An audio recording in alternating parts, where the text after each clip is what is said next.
Me complace presentar a las personalidades que nos acompañan en esta tarde. De Brasil nos acompaña el doctor Leonardo Abrítzer.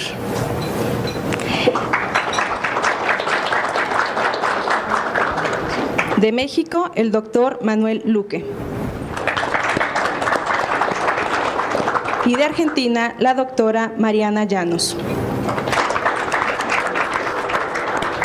Asimismo, en este espacio estamos compartiéndolo con la comunidad universitaria de la Universidad Autónoma de Querétaro, asimismo de la Universidad de Londres. También tenemos personal del Instituto Electoral del Estado de Querétaro y también del Instituto Nacional Electoral. Asimismo, nos acompaña en representación de partidos políticos, contamos con la presencia del licenciado Adolfo Camacho, quien es presidente del Partido de la Revolución Democrática. Buenas tardes.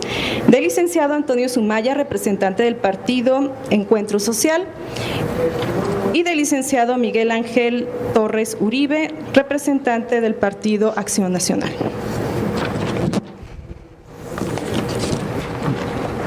La dinámica que habremos de seguir para el desahogo de esta mesa de trabajo es la siguiente. Cada participante contará con una participación de su ponencia inicial de 20 minutos y una vez finalizada la participación de cada uno, se abrirá un espacio para preguntas y respuestas por parte del público que nos honra con su presencia. Previo a la intervención de cada ponente, daré paso a la lectura de su ficha curricular respectiva, que debo aclarar ha sido resumida para fines de agilizar la presentación.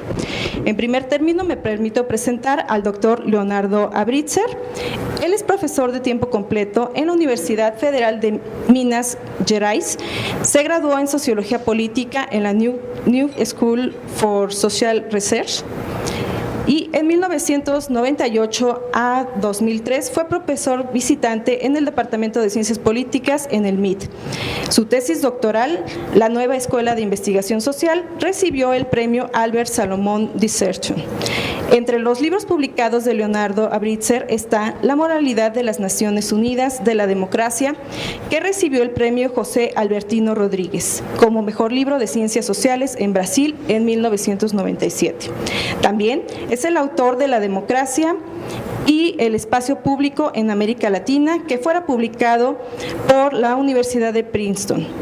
Y la participación de las instituciones en Brasil Democrática por el Johns Hopkins Wilson Press. En 1996 y 1998, Leonardo Abrítzer fue el director de la Asociación Brasileña de Programas de Posgrado e Investigación en Ciencias Sociales. Él era el presidente del Comité de Ciencias Políticas en la CAMPES y actualmente es el presidente de la Asociación Brasileña de Ciencias Políticas. Le cedo el uso de la voz, doctor. Bueno, buenas tardes a todos. En primer lugar, quería agradecer la invitación. Sé que es un placer estar acá con las personas del Instituto Electoral de Querétaro. También me gustaría saludar a todos los participantes de la mesa, Luque, Mariana Llanos. Mi ponencia va a tener dos partes muy rápidamente. Yo voy a hacer algunas consideraciones sobre la organización del sistema político brasileño. Enseguida voy a mostrar algunos datos sobre las elecciones de 2014 y, como no podría dejar de ser, voy a hablar algunas ideas sobre la crisis política brasileña en este momento a partir de los propios datos de las elecciones de 2014. Bueno, mi punto de partida es el sistema político en Brasil. Es llamado por los politólogos brasileños de presidencialismo de coalición. Su principal rasgo es que tenemos un presidente que es electo en una elección majoritaria, o sea, él es electo con el 50% más uno de los votos, pero el Congreso tiene una representación proporcional en un sistema altamente fragmentado. Desde las elecciones de 94, ninguno de los partidos por el cual un presidente de Brasil ha sido electo ha alcanzado 20% de las sillas del Congreso Nacional. Y toda la discusión es cómo se puede crear estabilidad en un sistema así. El Congreso brasileño empezó en la democratización con 8 partidos, muy recientemente tenía 25 partidos, hoy tiene 35 partidos, o sea, una fragmentación extrema. Há 2 semanas atrás, um bloque de partidos, todos com menos de 50 parlamentários, se ha formado na Câmara dos Deputados em Brasil para negociar com o presidente interino. Esse bloco tem 225 sillas, ou seja, quase a metade do Congresso Nacional. Então, o Brasil vive uma situação de fragmentação extrema, e a discussão entre os politólogos brasileiros é uma discussão sobre se pode ou não se pode governar com um sistema tão fragmentado assim. Alguns cientistas políticos, especialmente Barry Ames, mas também o brasileiro Sérgio Abranches, em um primeiro momento han colocado o sistema brasileiro como impossível de produzir governabilidade, pero se han desarrollado algumas características do sistema brasileiro que han hecho que o sistema funcionara relativamente bem entre el 1994 y el 2013. ¿Cuáles son esas características? Es la formación de una amplia coalición de apoyo al presidente en el Congreso. Esa coalición, en verdad, implica en la indicación de ministros que por los partidos, la llamada base aliada, que son todos los partidos que integran el gobierno, y estos ministros en verdad nombran prácticamente todos los miembros de los ministerios a partir de su nombramiento. Esos ministros en general son indicados por los líderes de los partidos, y esos líderes son los que apoyan las iniciativas legislativas del gobierno en el Congreso. De esta manera se puede decir que Fernando Henrique 1 y 2, o en su primer y segundo mandato, Lula 1 y 2, y también Dilma 1, por lo menos hasta 2013, han tenido una cierta capacidad de gobernar. ¿Qué ha pasado en Brasil? ¿Qué ha pasado en Brasil? Es que en junio de 2013 han habido fuertes manifestaciones, y en esas manifestaciones se han cuestionado la manera como se gobierna el país, especialmente la propia idea de coalición. La idea de coalición perdió su legitimidad entre la opinión pública y perdió por algunos motivos. El principal de él es que las coaliciones y principalmente el nombramiento de ministros o de personas para cargos de primer escalón crean un espacio para un financiamiento político ilegal a través de empresas del gobierno, a través de los propios ministerios. Eso ha generado muchísimos casos de corrupción. En el 2013 se ha hablado de una reforma política, pero el partido más centrista, pero el más importante en la estabilización del gobierno en Brasil, que es el PMDB, ha sido contra la reforma política, y así hemos llegado a las elecciones de 2014. Eu vou mostrar unos datos entonces de las elecciones 2014, que son elecciones de las cuales el país ha salido completamente dividido.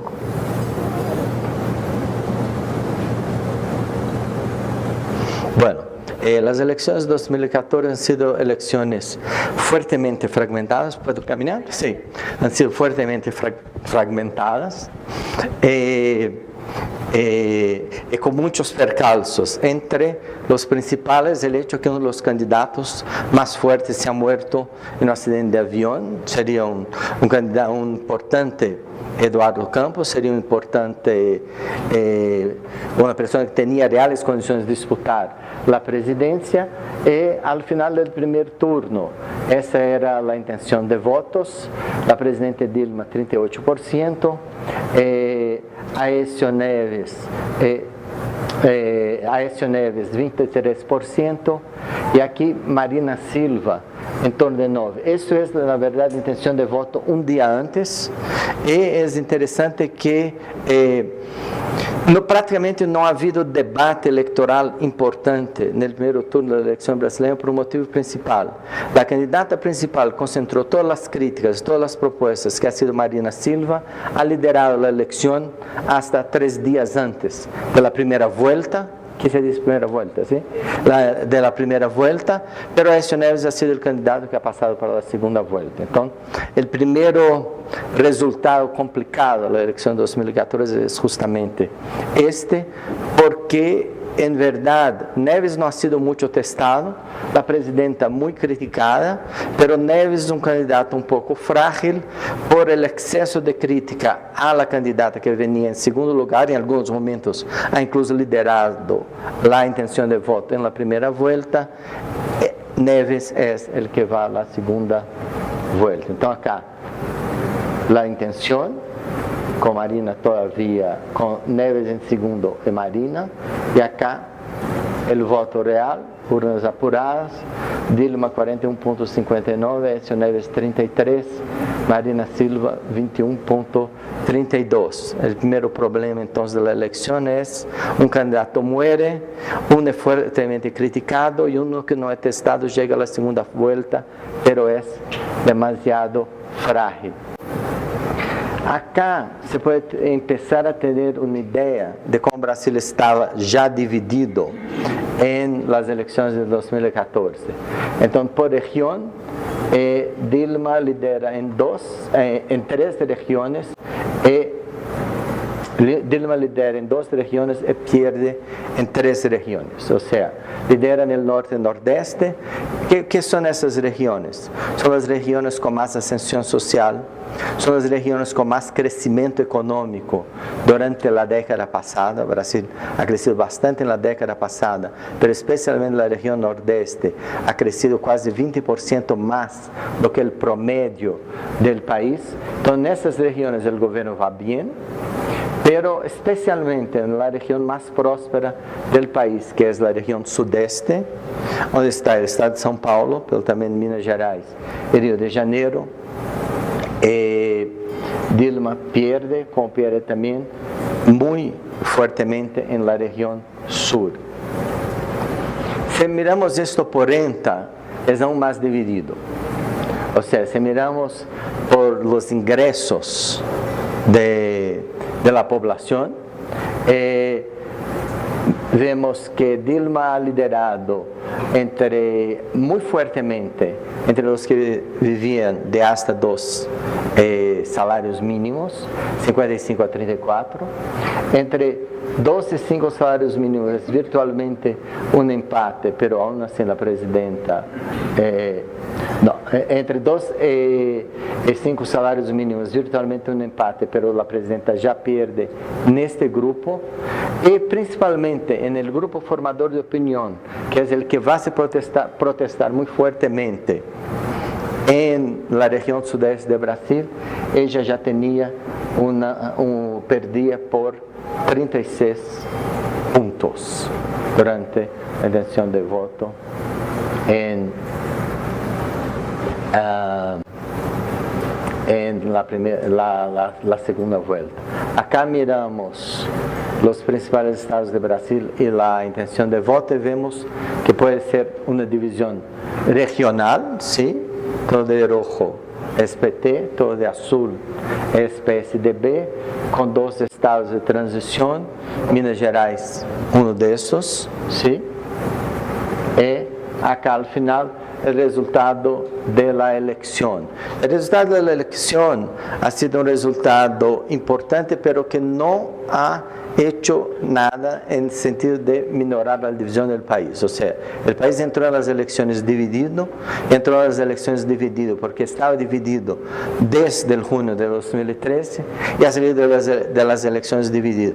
Peor, la presidenta en su mejor momento ha aumentado 3% de apoyo, o sea, ha sido electa con el 51%, en la mejor encuesta de Datafolha de diciembre de 2014 tenía 54% de apoyo, o sea, poca gente cambió de elección, o sea, la elección no legitimó la presidenta muy más allá de sus propios electores.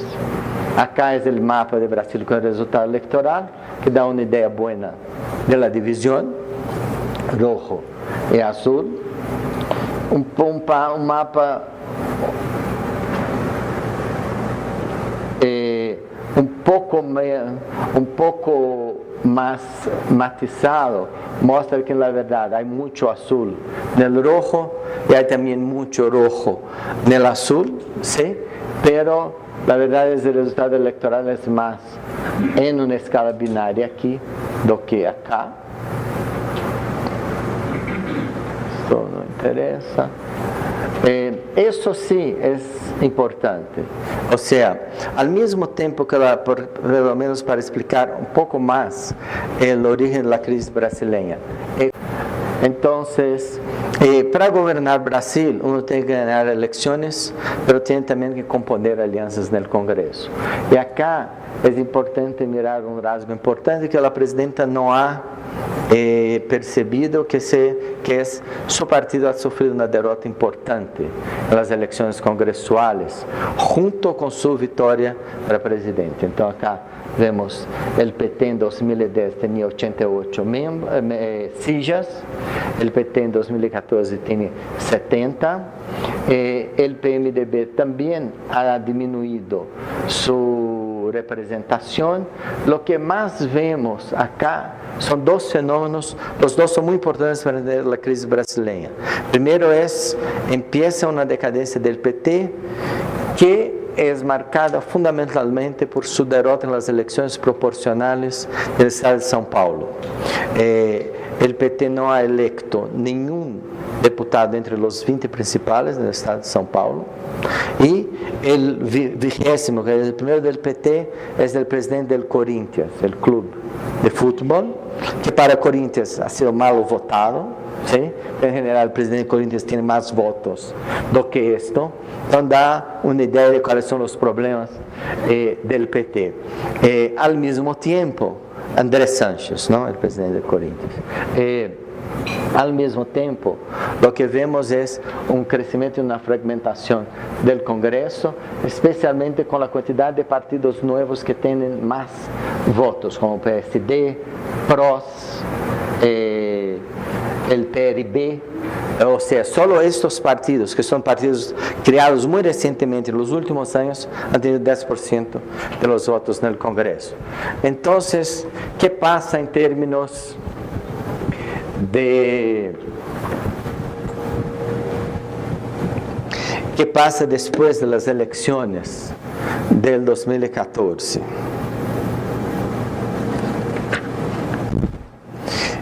Pasa que, en primer lugar, en los debates sobre la economía, especialmente en la segunda vuelta, entre Dilma y Neves, Dilma ha hecho una defensa muy fuerte del buen estado de la economía brasileña, pero en verdad ya sabía que habría de hacer cambios.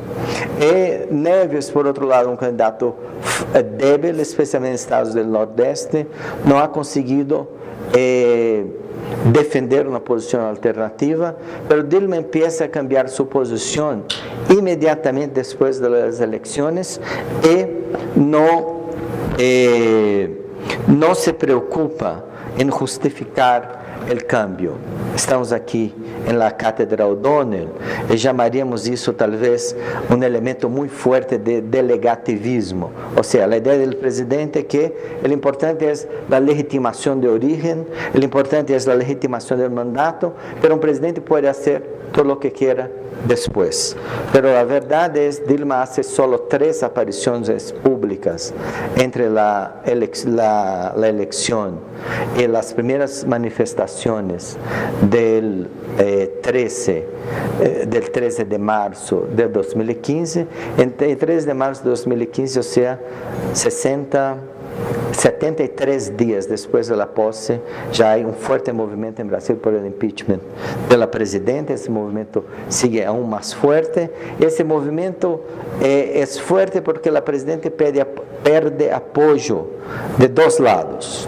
Ella pierde apoyo del lado de la derecha, los sectores conservadores, a pesar de hacer un cambio liberal en la economía, pero pierde también el apoyo de los sectores de izquierda, para los cuales ella ha prometido que no haría cambios en la economía. O sea, ella empieza a perder apoyo de 2 lados, junto con fuertes manifestações de calle que se repetem depois del 15 de abril, em 16 de agosto e depois em 13 de março deste ano. E aí há um fator mais que seria importante para entender a crise, que é o conflito executivo-legislativo em Brasil. Desde 2012 há o fortalecimento de um liderazgo muito conservador do Congresso brasileiro. O principal representante desse movimento conservador é um tipo que ha sido o presidente do Congresso há algumas semanas atrás, chama Eduardo Cunha. Eduardo Cunha ha montado ou organizado um enorme esquema ilegal de financiação de campanha, não somente para ele, mas para um conjunto de parlamentares muito conservadores.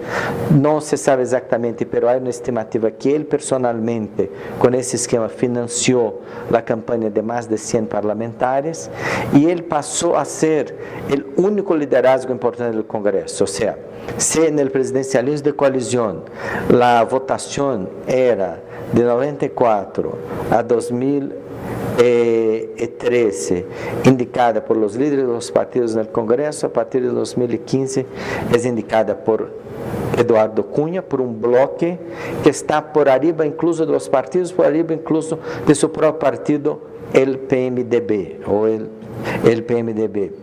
E com isto, Cunha e Dilma entram em conflitos muito fortes. Há diversos pedidos de impeachment de Dilma, e ao final de dezembro, como resultado de um conflito entre Cunha e a bancada do PT na comissão de ética, onde Cunha é processado por desvio de recursos ao exterior, mas não é o único processo que Cunha tem. Cunha tem 21 processos no Supremo Tribunal Federal. Alguns começam a com Collor.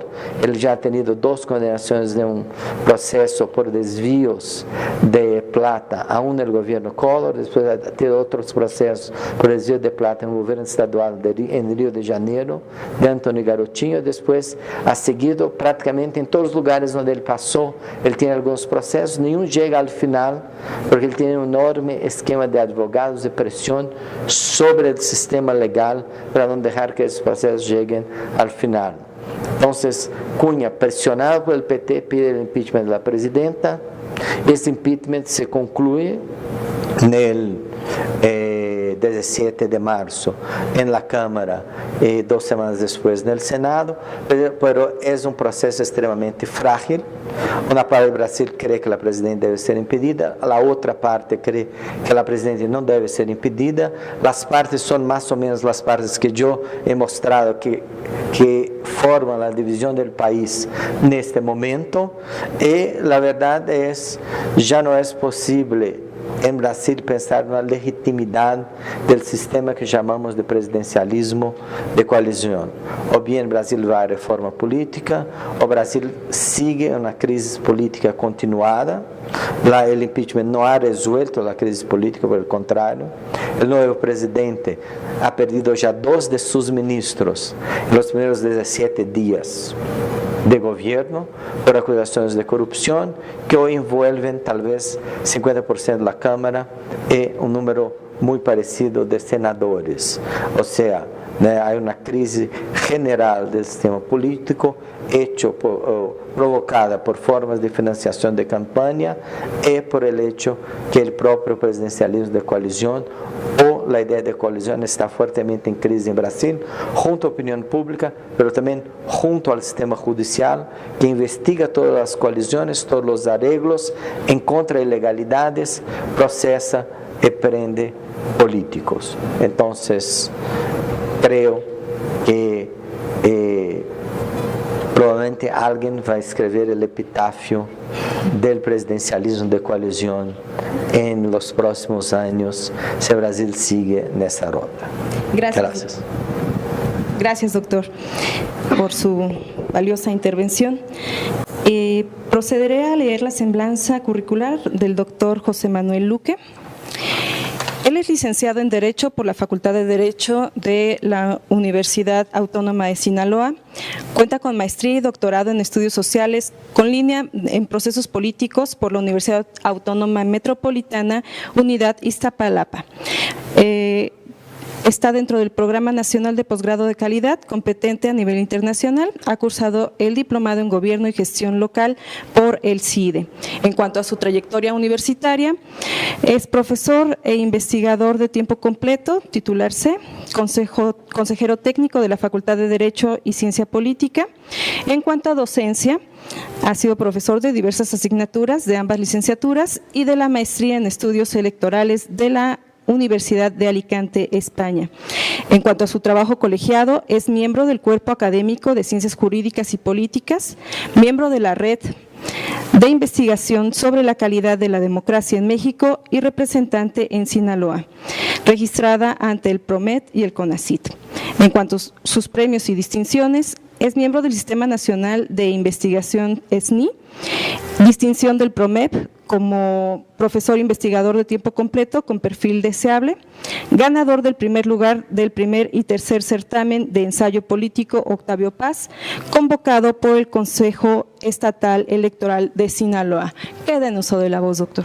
Muchas gracias por la presentación y por la invitación. Miren, esta presentación le comentaba a Mariana que no coincidía lo que me habían dicho sobre el contenido de la presentación y lo que venía en el programa. Entonces hice una especie de híbrido para cumplir, digamos, con ambas cosas.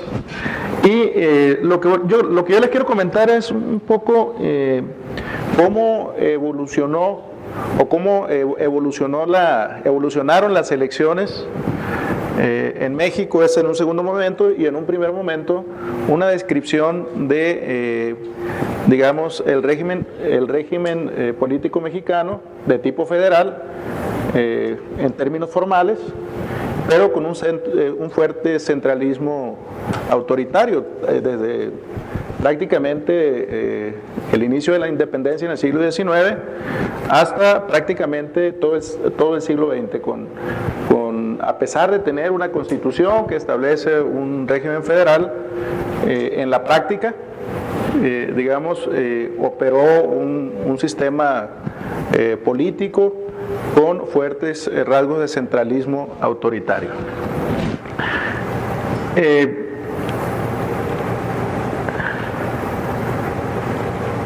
Miren, ese es, digamos, el antecedente más conocido de todos los mexicanos. De alguna manera, en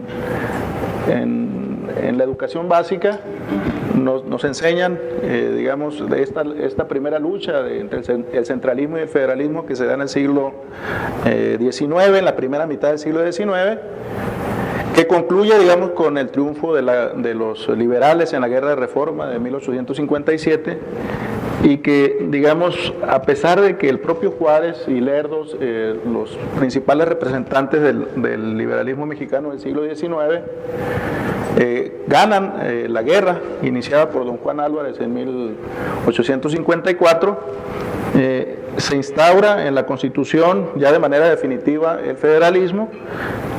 Sin embargo, ellos ejercen un poder centralizado de tipo autoritario. Yo no tengo la menor duda que entre Juárez y don Porfirio Díaz, en términos de su operación política, las diferencias entre ellos eran realmente pocas, porque digamos, si revisamos un poco los años en que Juárez dura en el gobierno, en el poder, en una reelección tras otra, pues él dura 16 años en el poder y muere una vez habiendo sido electo una vez más para un periodo que apenas cubre un año, y entonces se hubiera acercado casi a los 20 años, y francamente intenciones de dejar el poder no se observan por ningún lado, ¿no? Sin embargo, en la historia oficial en México siempre hemos considerado que, digamos, quien cometió ese gran pecado fue el general Díaz y no Juárez.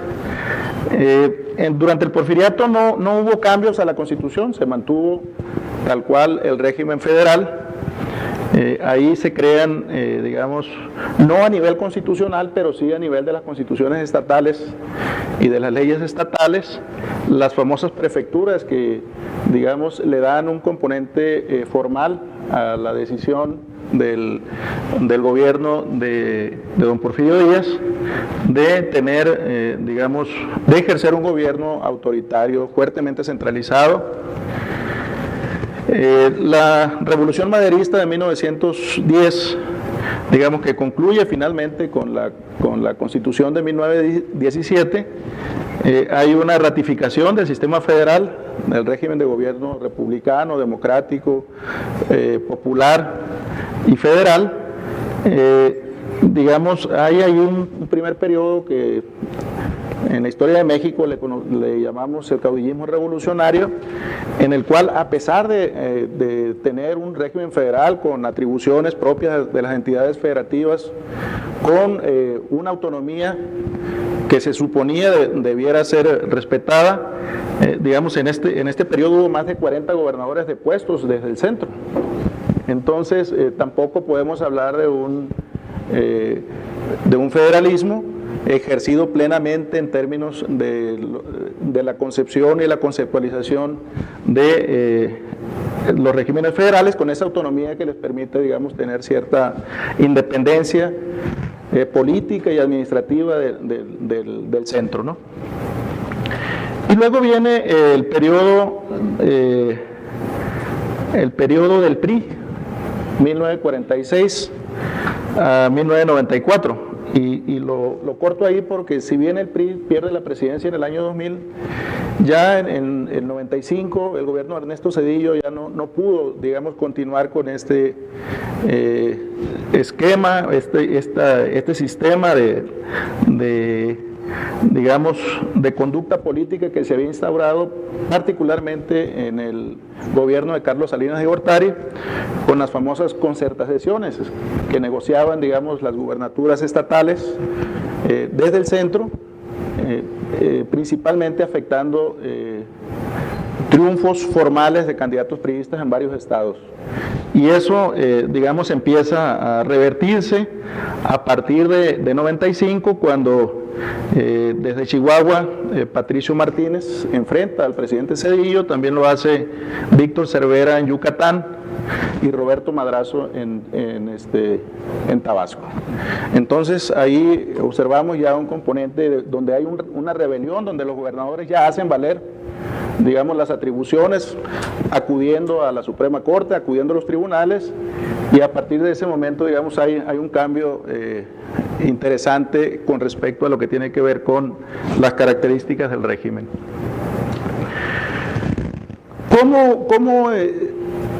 ¿Cómo se llega a este momento?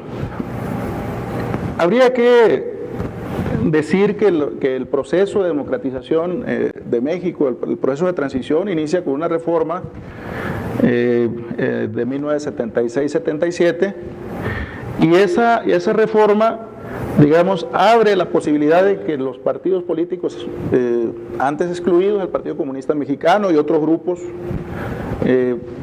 son reconocidos formalmente, y ese reconocimiento, digamos, hace crecer el número de partidos que ya existían en México desde la década de 1940, bueno, antes, pero digamos un poco hablando de partidos nacionales, desde 1940 hacia acá, y digamos, la apertura hace pasar un sistema de partidos hegemónico de alrededor de 3 partidos satélites y un partido principal, y este se extiende hasta 8 en la primera apertura, y luego en cada elección la aparición de nuevos partidos hasta un número tope de 11 que llegó a haber entre 83 y 88. Las elecciones permite la formación de nuevos partidos, y poco a poco se empieza a configurar un sistema de partidos que, digamos, le empiezan a dar a la oposición triunfos. Eso no significa que en el periodo hegemónico cerrado no haya habido triunfos de la oposición, de hecho las hubo en algunas capitales y en algunas ciudades, unas muy importantes, otras no tanto, pero sí las hubo desde 1958 en el estado de San Luis Potosí, como se puede observar en este gráfico, en esta tabla, perdón, donde un partido local en el 58, dirigido por Salvador Nava, gana la capital. Fue, digamos, la primera gran denuncia de fraude electoral en una elección estatal de Salvador Nava en 1958. Luego también el municipio de Ascensión en Chihuahua, ahí ya con el Partido de Acción Nacional. El PAN gana la capital de Sonora, Hermosillo, en 1967, con reconocimiento de alcaldes panistas desde esa época. También Mérida, Yucatán, con el PAN. Juchitán y Salina Cruz de Oaxaca por el Partido Popular Socialista. En 1974, también San Nicolás de los Garza, Nuevo León, y Tehuacán, Puebla, triunfos del PAN en esos municipios. San Andrés Cholula y Juchitán de nuevo en Chiapas y en Oaxaca por el Partido Comunista. Entonces, estas fueron, digamos, experiencias electorales, son muy pocas, si las contamos, entre 1946, cuando el PRI, nace como partido, hasta 1980, que es lo que está contemplando esta lámina. Pues son muy pocas elecciones para decir que había un sistema competitivo, sin embargo, habría de repente algún reconocimiento de triunfos opositores, ¿no? Particularmente del PAN y, el movimiento navista en San Luis Potosí. En la gubernatura las alternancias llegaron mucho después. Estamos hablando de 1989, cuando hay el primer reconocimiento oficial de un triunfo opositor, ¿no? Antes había estado la experiencia del caso de San Luis Potosí con la candidatura de Salvador Nava y en 1986 con la candidatura de Francisco Barrio en Chihuahua, que no es reconocida. El gobierno de Carlos en ese momento de Miguel de la Madrid, a través del secretario de Gobernación, anuncia formalmente que el gobierno había hecho un fraude patriótico. Y ahí es donde nace el liderazgo de don Luis Héctor Álvarez, que acaba de fallecer, ¿no? Él inicia una marcha por la democracia en ese año y desde entonces, un poco parecido en su trayectoria política a la de Andrés Manuel López Obrador, que también en algo parecido hace una marcha desde Tabasco a Ciudad de México y se instala allá. Igual lo hizo don Héctor y se convierte en uno de los ideólogos y los principales líderes morales del Partido Acción Nacional, ¿no? Hablo de don Héctor Álvarez. En 77, cuando se da la reforma, hasta 89, el PRI conservó todas las gubernaturas. En 89, por primera vez, el PAN y Ernesto Rufo Appel derrotan al PRI de Margarito Ortega en Baja California. El antiguo alcalde de Ensenada se postula por el PAN y gana la gubernatura. Luego, en 2 años después, hay otras 2 gubernaturas negociadas, cuando menos eso se dijo. Los priistas dicen que los panistas no merecían el reconocimiento de esos triunfos, los panistas dicen que sí. Yo la verdad creo que por el nivel de competitividad que existía, el reconocimiento de los porcentajes electorales que el gobierno estuvo dispuesto a reconocerles en ese momento, creo que los triunfos panistas debieron haber sido claros y contundentes, no les hicieron ningún favor con las concertaciones. A mí me tocó vivir el caso en Sinaloa de las elecciones de Culiacán y Mazatlán en 86 y 89, el caso de las elecciones del municipio de Ahome, el tercer municipio más importante de la entidad, también con fraudes evidentes. Y bueno, lo que se hace en este segundo, en el periodo de Salinas, es empezar a reconocer y digamos, hay un tercer bloque que inicia en 94, ya bajo el gobierno de Ernesto Zedillo, donde el PRI pierde ya entre 94 y 2000, 11 gubernaturas. 11 gubernaturas, muchas de ellas, o casi todas, ganadas por el PAN. Y luego un segundo bloque en donde que va de entre 1997 a 2000,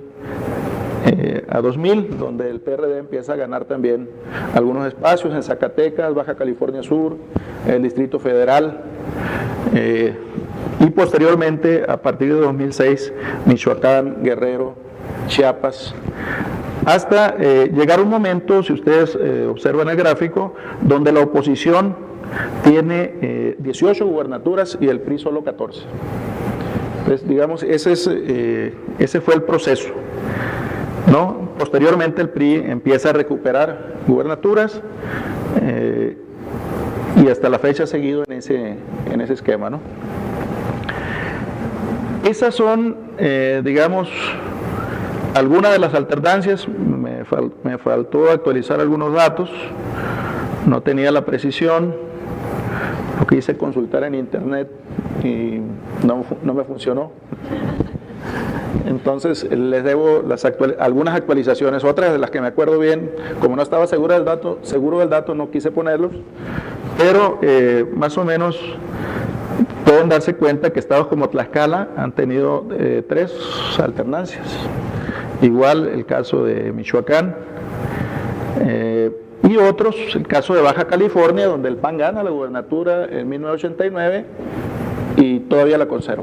O sea, no ha habido más que una alternancia de partido en el gobierno, y eso se dio desde 1989. Y hay otra franja de estados en los que no ha ocurrido la alternancia todavía. Y ahí tenemos el caso de Coahuila, el estado del señor Moreira, Durango, Tamaulipas, Colima, con 2 elecciones de gobernador anuladas por el tribunal, el Estado de México, Campeche, Quintana Roo, Veracruz e Hidalgo. Son, digamos, entidades en las que todavía no ha ocurrido la transición en estricto sentido. Y no son cualquier estado, está el Estado de México y Veracruz. El Estado de México representa ya a estas alturas el 14% del padrón nacional de electores, y el caso de Veracruz el 7%. Entonces son estados muy grandes que concentran mucha representación. Habría que decir que el hecho de que no se haya concretado la alternancia en el gobierno estatal en estricto sentido es digamos, malo en términos del indicador. Sin embargo, el Estado de México es un estado en el que, si ustedes revisan los datos electorales, desde mucho antes de otros estados que tenían una alta votación priista, ahí ha habido un esquema de división del electorado en tercios, principalmente el PRI, el PAN y el PRD. Lo mismo es el caso de Veracruz, donde sí ha existido alternancia en la capital y en las principales ciudades del estado o de esos estados, pero que no se ha presentado la alternancia. Es alrededor del 33 o 32% de la población en México que no han tenido un gobierno distinto al PRI en este ya largo proceso de transición. Miren, estas no son propiamente conclusiones, es una especie de resumen de lo que les he comentado aquí de manera rápida, pero habría que decir que en términos de de las elecciones, hay una especie de regresión en términos de la intervención federal para la regulación específicamente de lo que tiene que ver con las reglas de carácter electoral. O sea, el Congreso ha intervenido, no sé si para bien o para mal, francamente tengo mis dudas en ese sentido, con respecto a vincular las legislaciones locales de los estados a través del artículo 116 constitucional, para que las legislaciones locales hagan los cambios en el sentido en que se les ordena desde el ámbito federal. Incluso sustrayendo muchas de las antiguas atribuciones de los órganos locales, de los tribunales locales, de los institutos electorales de los estados, que se han transferido desde mi punto de vista de manera equivocada al Instituto Nacional Electoral. Y creo que es de manera equivocada porque la concentración de atribuciones de ese órgano han dado muestra de que cuando menos en las elecciones del 2015 y estas que se están desarrollando en 2016 no necesariamente están resolviendo los problemas que se querían resolver, los están agravando en algunos casos, sobre todo lo que tiene que ver con fiscalización. Entonces pienso que debe haber una nueva generación de reformas que revise todo lo que ha salido mal de la reforma constitucional de 2014 y poner nuevos correctivos y regresar sobre todo atribuciones a las entidades federativas. Muchas gracias.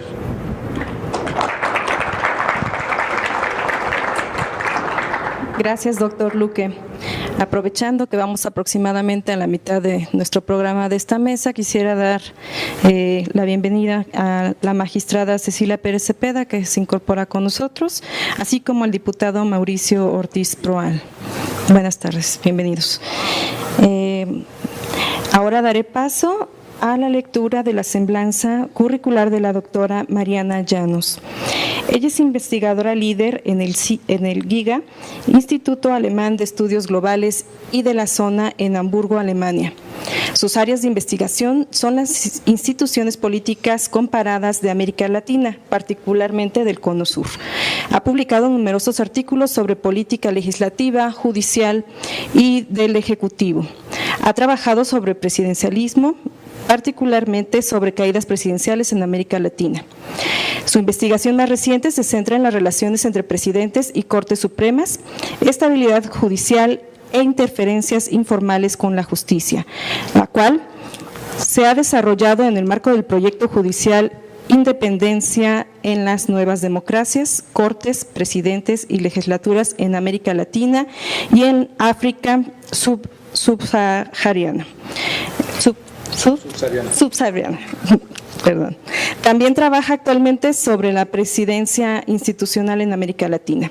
En 2015, presentando en la conferencia de APSA 2014, obtuvo la mención Founders Award al mejor papel presentado en la sección de política del Ejecutivo de la Asociación.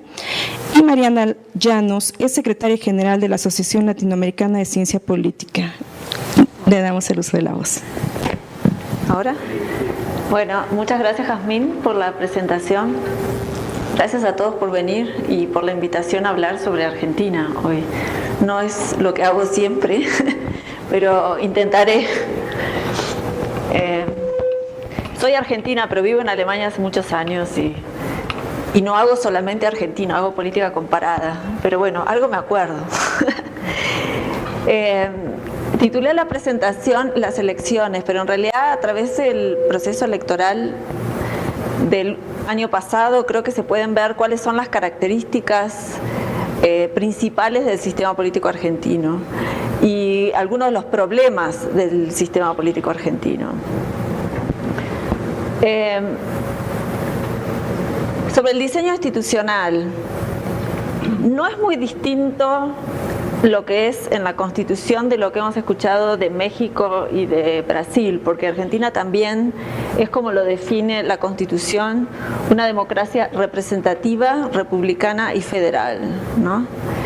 Entonces, existe un gobierno nacional o gobierno federal y existen 23 gobiernos provinciales, además de la ciudad autónoma de Buenos Aires, que también tiene el estatus de provincia, ¿no? Desde la Constitución del 94. O sea, lo que rige ahora es la reforma constitucional de 1994. Como corresponde también a un sistema federal, normalmente tenemos dos cámaras legislativas, ¿no? La Cámara Baja, la Cámara de los Diputados, que representa a la Nación, y la Cámara de Senadores, que representa a cada una de esas entidades federales. En la Cámara Alta, cada estado tiene una representación equivalente, son 3 senadores por provincia. 2 de los senadores representan la mayoría y el tercero representa la primera minoría. Mientras que en la Cámara de Diputados la representación se supone que es proporcional a la población del Estado. Pero ahí rige principios de desproporcionalidad que tienen que ver con una mala distribución territorial de la población en Argentina que no han sido corregidos. Entonces hay una gran desproporción entre las provincias grandes y las provincias más pequeñas, ¿no? Hay una sobrerepresentación de las provincias más pequeñas en el Senado, por supuesto, pero también en la Cámara Baja.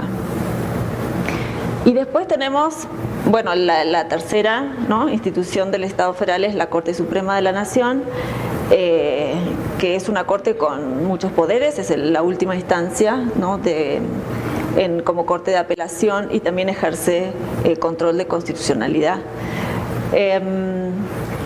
No es, por supuesto, como las Cortes Supremas, salvo el caso de Bolivia, ¿no?, que es único en el mundo, donde los jueces constitucionales y los jueces superiores son electos directamente por la población. En Argentina también la Corte Suprema es electa por el Poder Ejecutivo con acuerdo del Senado, como en la mayoría de los países de la región.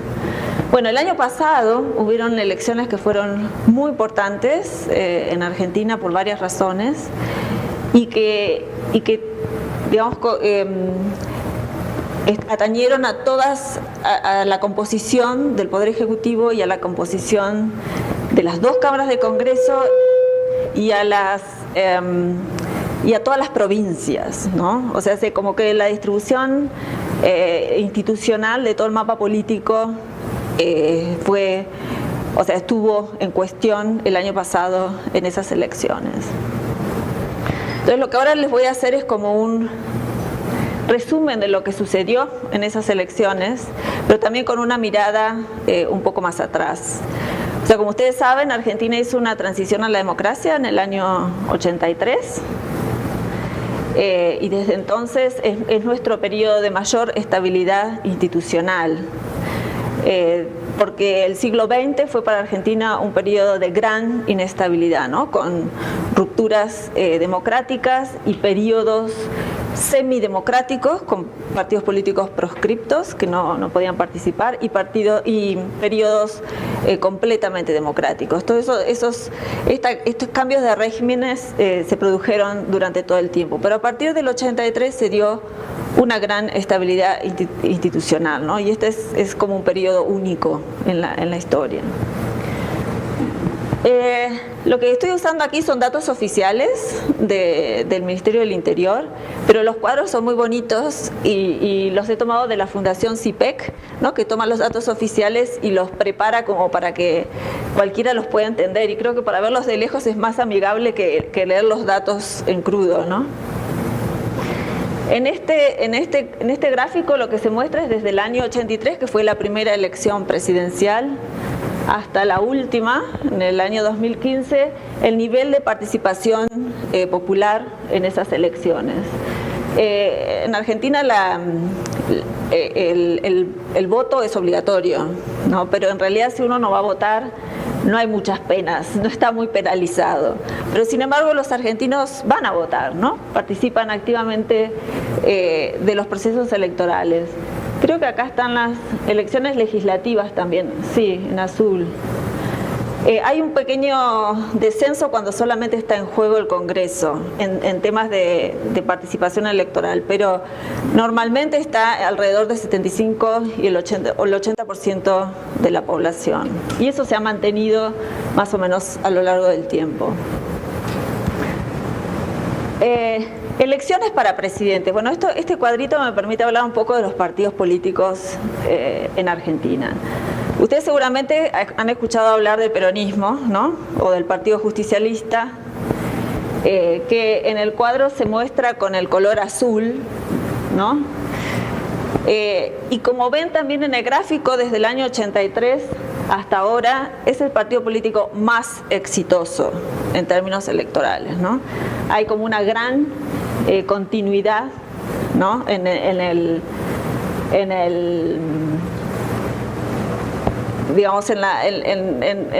términos electorales, a pesar de todas las crisis que ha tenido Argentina a lo largo de estos años. Después hay otro partido clásico, que es el clásico competidor del peronismo, que es el Partido Radical, ¿no? La Unión Cívica Radical. Este partido tiene como otro perfil social que el Partido Justicialista, y fue el partido que ganó las elecciones con Raúl Alfonsín, quizás se acuerdan. Raúl Alfonsín es nuestro presidente de la transición, ¿no? Ganó las elecciones en el año 83.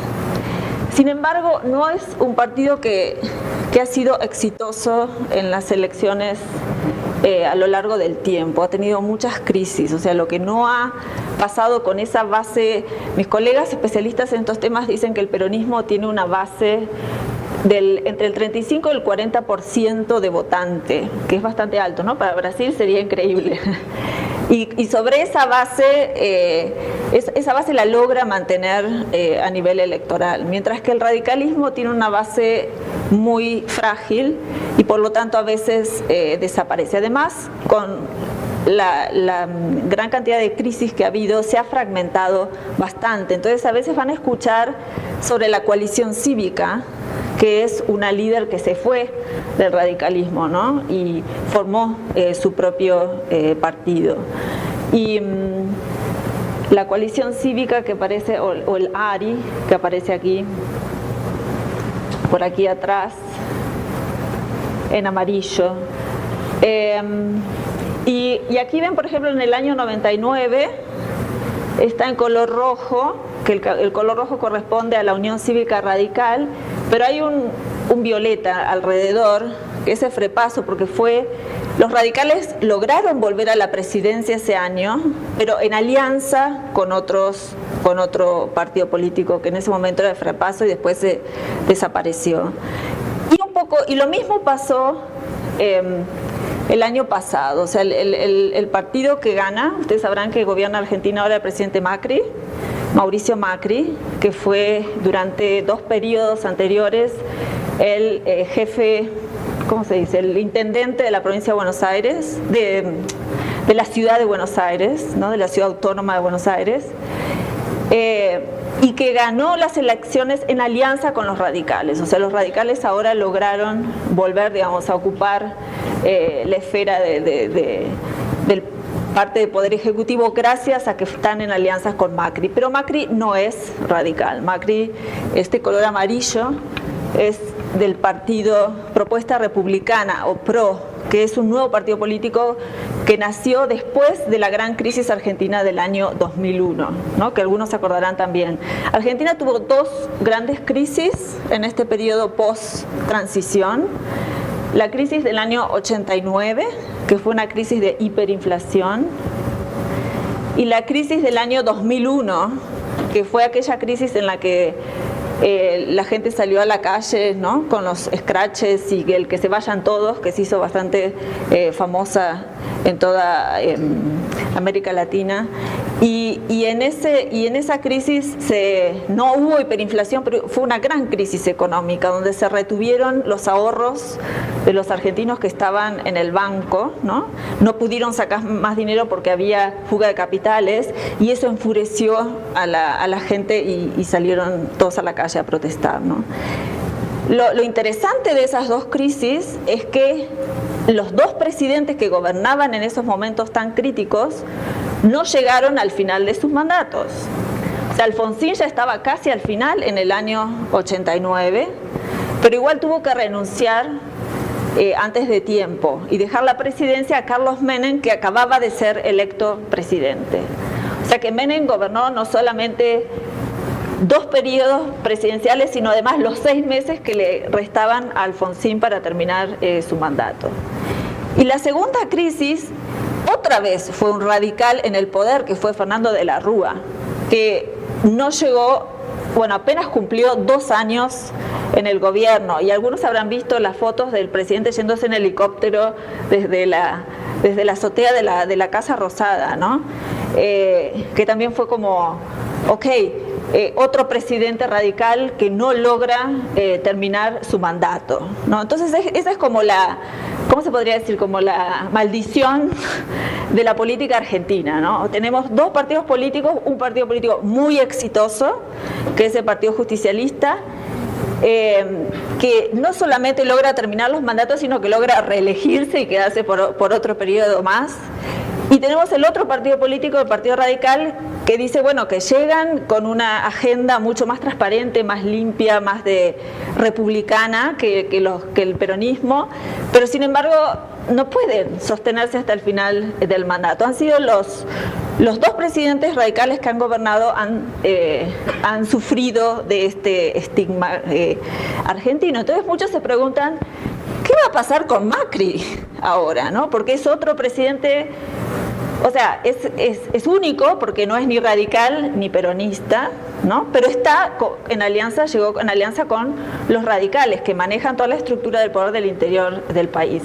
Entonces, y ahora vamos a entender por qué, o sea, cuando veamos los datos institucionales de cómo quedan las elecciones, por qué esa es una preocupación ahora con Macri también. O sea, lo que fue una preocupación con presidentes radicales puede llegar a ser una preocupación con el presidente Macri también.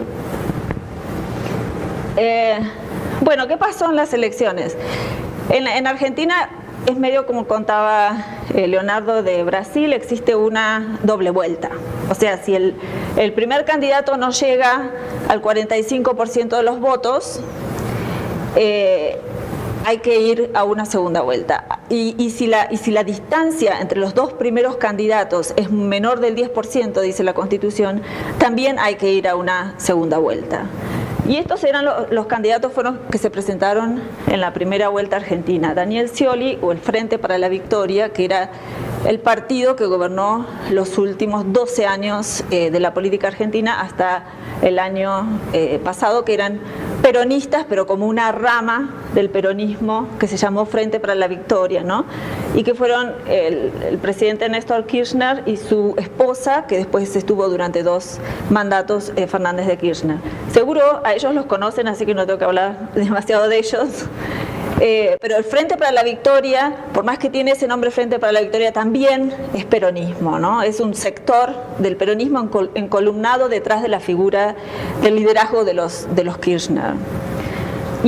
Y Cristina no podía volver a presentarse a la presidencia porque ya había gobernado 2 mandatos, ¿no? Entonces hubo internas y el candidato que salió fue Daniel Scioli, que había sido que era el gobernador de la provincia de Buenos Aires hasta entonces. Un candidato que no es que le gustaba mucho a Cristina, pero era lo que las encuestas mostraban como el que tenía más potencial de ganar la elección, porque los otros candidatos más cercanos a la presidenta no lograban posicionarse en las encuestas, ¿no? Macri, y después Sergio Massa, que es una figura importante, que es un desprendimiento, ¿no?, del Frente para la Victoria. Es peronismo también, pero fue jefe de gabinete y tuvo roles en el gobierno de los Kirchner, pero se alejó y creó su propia fuerza política, ¿no? Entonces como que estaba dividido el espectro de candidatos. Y después vienen los otros, pero con mucha menor intención del voto. Quizás vale la pena acordarse de Sergio Massa, porque hasta ahora, y creo que en el futuro, va a cumplir un rol importante, o sea, como definitorio a nivel de Congreso y a nivel de la política en general, ¿no? Bueno, Bueno, esos fueron los resultados de la elección. Esto me pareció interesante también porque se les pidió a expertos, o sea que en Argentina hablar de izquierda y derecha es como muy difícil, ¿no? ¿Quién está a la izquierda y quién está, el peronismo está a la izquierda o está a la derecha? Depende de la década en que uno lo mire, ¿no? En los años 90 el peronismo era centro-derecha. Después en los años 2000 era otra cosa, ¿no? Entonces, aquí CIPEC le pregunta a expertos cómo ubican a los candidatos a presidenciales del 1 al 10. El 1 es la izquierda, el 10 es la derecha. Y bueno, están todos los candidatos, están medio como acá, como en el centro, tirando a la derecha hasta entonces. Macri era el que ubicaba más cerca de la derecha, pero no está muy lejos de los otros candidatos, ¿no?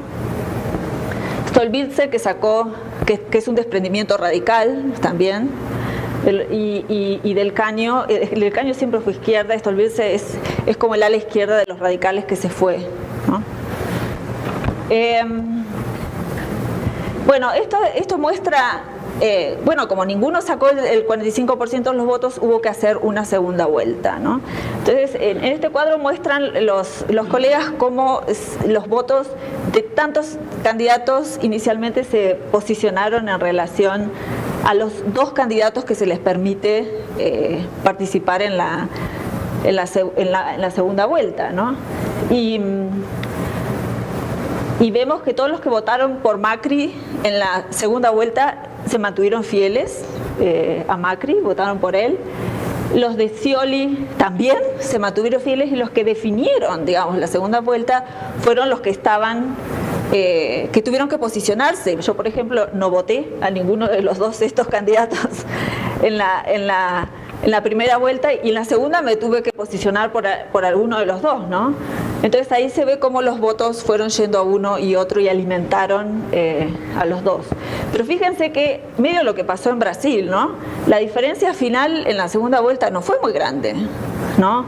Macri ganó con el 51,4% y Scioli con el 48,6%, que en Argentina se habla de los 700.000 votos de diferencia como el gran drama argentino, ¿no? Si hubieran sido, podría haber sido por un margen tan poco, otra diferencia, otro gobierno, otra historia, ¿no?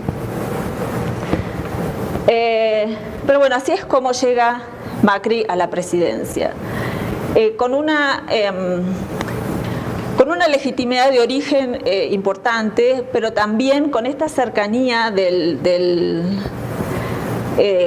candidato adversario ahí muy presente, ¿no?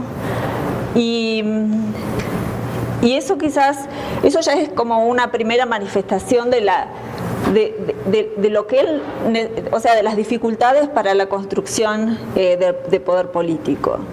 Sin embargo, tiene la legitimidad del voto popular. Pero como ustedes saben, en nuestros regímenes, que son regímenes presidenciales, ¿no?, donde el presidente es electo directamente y el Congreso es electo separadamente, ¿no?, puede haber diferencias entre lo que pasa en el Congreso y lo que pasa en la presidencia. Y si la situación de Macri fue cuestionada por algunos por esos solamente 700.000 votos de diferencia, lo que pasa en el Congreso es bastante más complicado para el presidente, y lo que pasa a nivel de las provincias también es bastante más complicado para el presidente. Porque en los sistemas presidenciales, como decía Juan Lins, no sé si ustedes leyeron alguna vez a Juan Lins, los que estudiamos en los años 80 los leímos, pero después no sé si se leyó más. Este carácter plebiscitario de la presidencia, ¿no? Uno puede, sin tener un partido político, quizás ganar una elección presidencial, pero de ahí a que todo el aparato institucional del sistema presidencial lo acompañe es otra cosa, ¿no? Y ahí pueden aparecer los problemas. Y ese ha sido el talón de Aquiles, digamos, de la política argentina de siempre, y desde el 83 no ha desaparecido, a pesar de que no hay más caídas de régimen, ¿no? Entonces, veamos un poco lo que pasa en las provincias.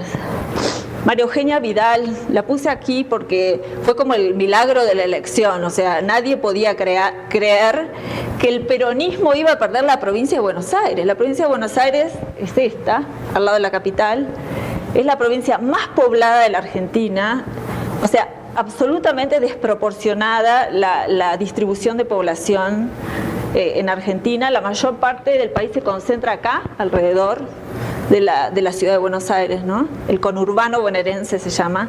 Es una provincia riquísima porque tiene, o sea, la mayor parte de la actividad económica se desarrolla ahí, pero es la provincia con mayor problemática social también, ¿no? O sea, muy difícil de gobernar. Y el año pasado el Frente para la Victoria perdió la provincia de Buenos Aires y ganó María Eugenia Vidal, que es del PRO. Por eso está amarillo, ¿no? Porque es el mismo partido del presidente. Y eso es como un hecho histórico, porque siempre la provincia de Buenos Aires había estado gobernada por alguien de un color distinto de la presidencia. Entonces, la convivencia entre la provincia más poderosa y la presidencia siempre ha sido como muy tensa y muy conflictiva. Y esta vez hay como armonía política, ¿no? En el sentido de que los dos tienen el mayor político. Y por supuesto es una mujer, o sea, gobernar una provincia con tantos problemas, ¿no? Muchos decían los varones del conurbano, porque están esos líderes políticos partidarios de décadas, ¿no? Que no son muy fáciles de controlar, pero ahora está ella, 40 y pico de años, politóloga y mujer. ¿Cómo? Ya estamos en tiempo. Ya estamos, ya termino. Entonces tenemos... el presidente tiene solamente 2 provincias de su color político, el resto es negociación con los partidos de la coalición o de la oposición. Y miren el Congreso, este es el Congreso Nacional, la Cámara de Diputados, 257 diputados. Amarillo es el PRO, o sea, son los candidatos, creo que sí, del PRO, pero bueno, son un poco más porque como están en alianza con los radicales y la Unión Cívica Radical no ha logrado ganar la presidencia, pero mantiene una gran presencia en las provincias del interior.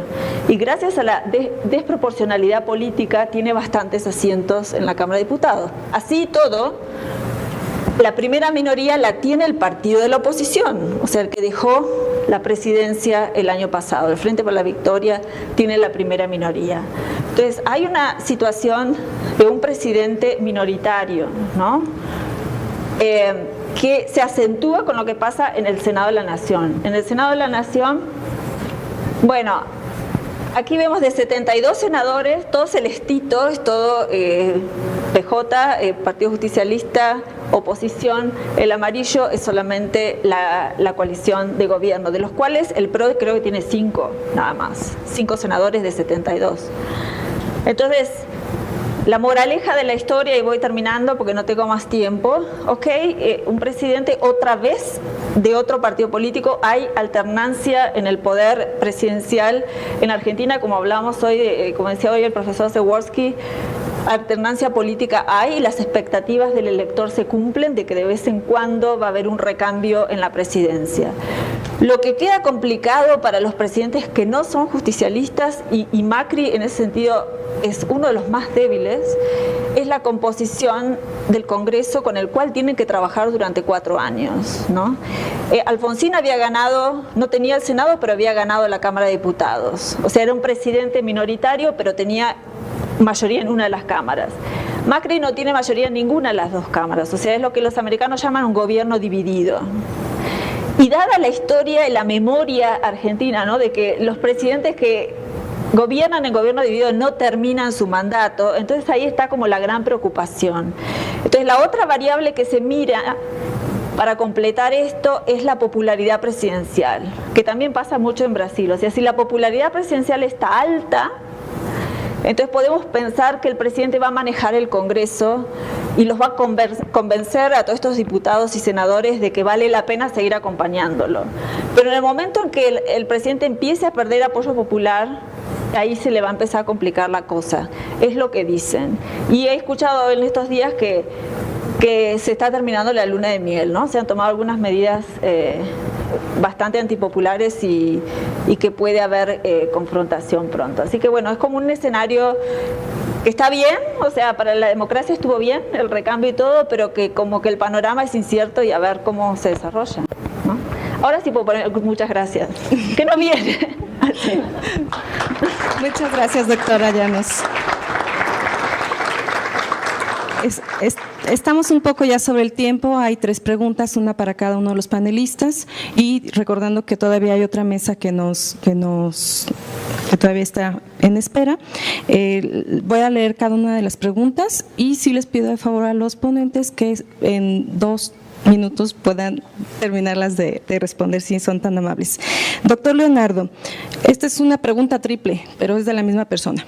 Entonces, la sintetiza, por favor.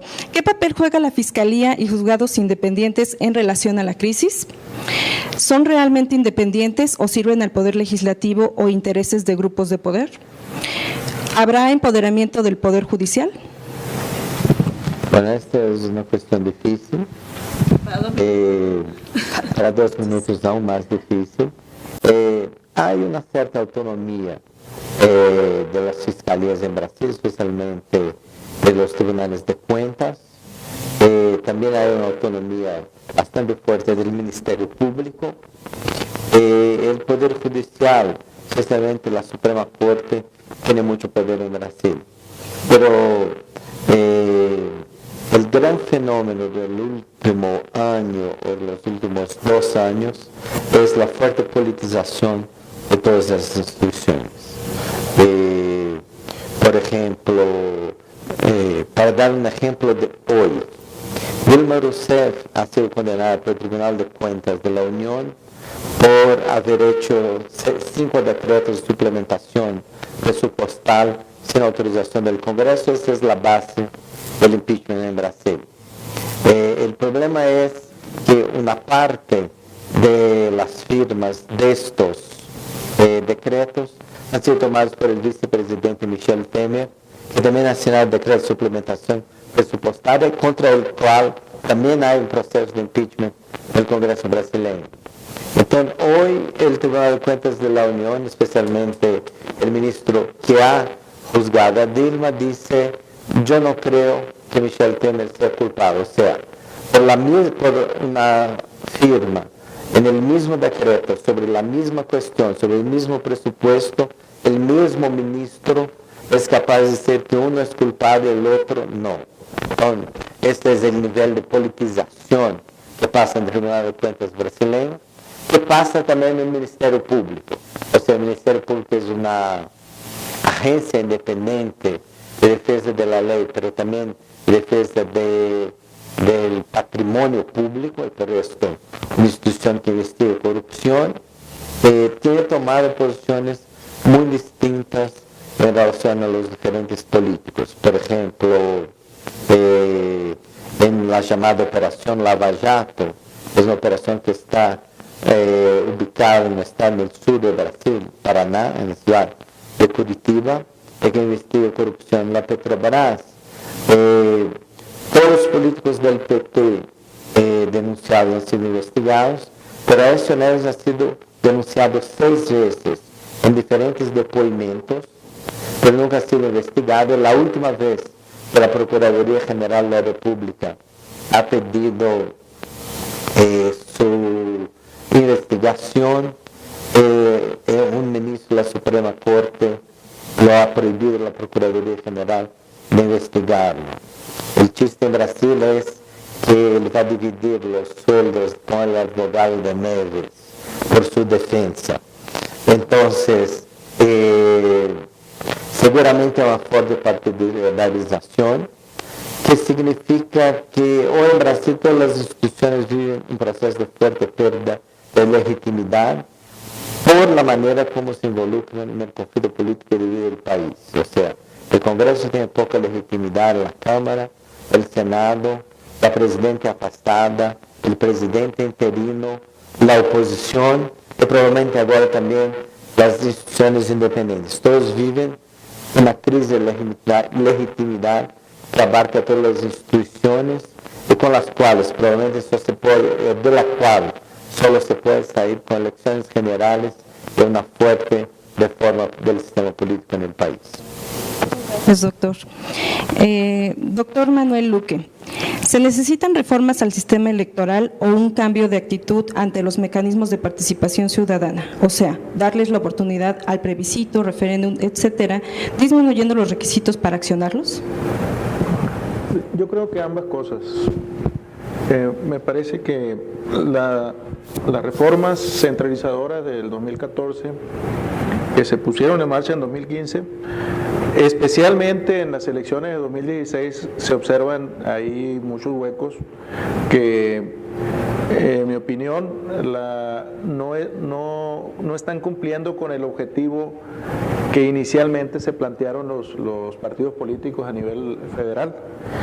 Y creo que en lo que tiene que ver con fiscalización, por ejemplo, ahora el 1 de mayo entra en vigor la última de las disposiciones y que tiene que ver con un proceso de, digamos, fiscalización en el que se tienen que individualizar las facturas y tiene que las empresas que le prestan servicios a los partidos políticos y a los candidatos tienen que introducir cambios desde el SAT para que el nivel de fiscalización sea focalizado. Y eso ha ocasionado muchísimos problemas y lo que está haciendo es que el dinero está corriendo por otras vías.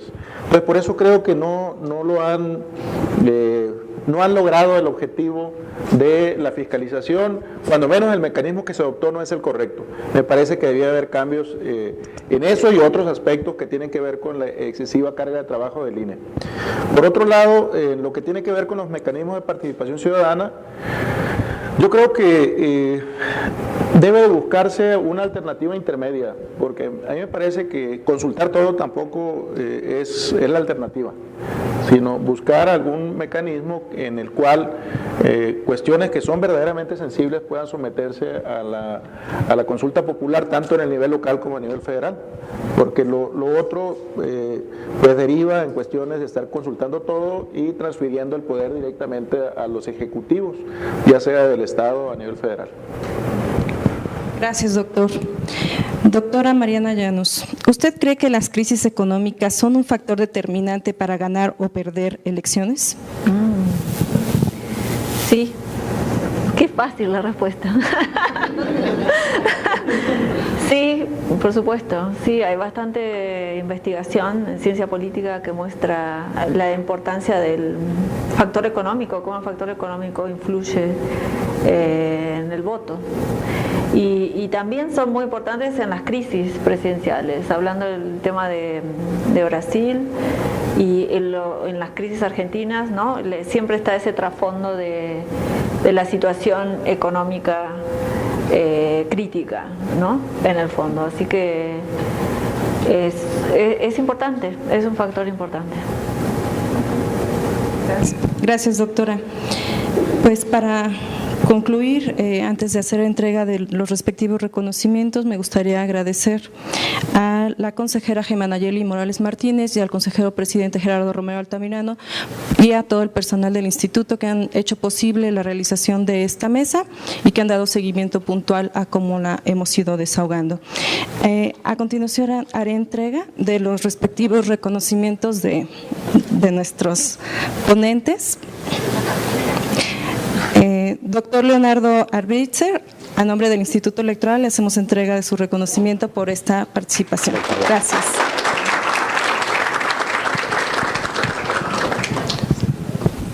Sí, puedo. Doctor José Manuel Luque, de igual manera le agradecemos su participación en esta mesa de trabajo.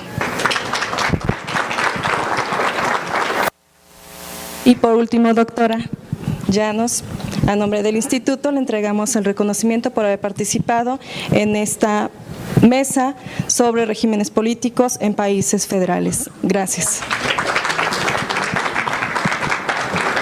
Y por último también el reconocimiento a la moderadora, la socióloga Jazmín Escoto Cabrera. Muchas gracias y para ahí un aplauso. Y ya vamos de pronto a la siguiente mesa. Vamos a hacer un pequeño break para que puedan...